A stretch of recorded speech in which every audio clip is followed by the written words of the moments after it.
if you are somebody who has never given CAT, what should you do? The first thing. Even if you have given CAT before, say you gave CAT 2025, what should be the first thing that you do in your CAT journey? The first thing that you have to do is basically diagnose the problem. You have to take stock of where you stand.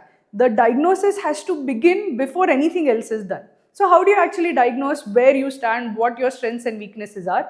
The best way to do that is to take what I call the zero prep mock or zero preparation mock. So for somebody who is completely starting off with CAT and who does not know anything, that might sound like shocking to you, that how do I like take a mock without knowing anything? This would not be like, I can't take an exam when I have not started with the portion. So I'll tell you that don't worry, you will know some things, part of the portion will be known to you, some parts will be new to you. Don't worry about that. I want you to take this zero preparation mock because I want you to get like the feel for the exam.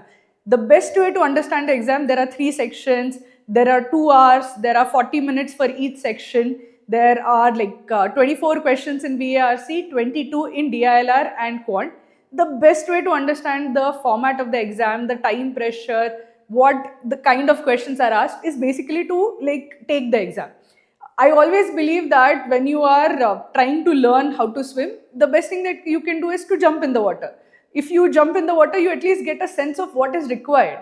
Here also, I want you to take the leap, take the exam, no matter how scared you are of exams or whatever is your anxiety about it. I want you to start your preparation by taking a zero prep mock.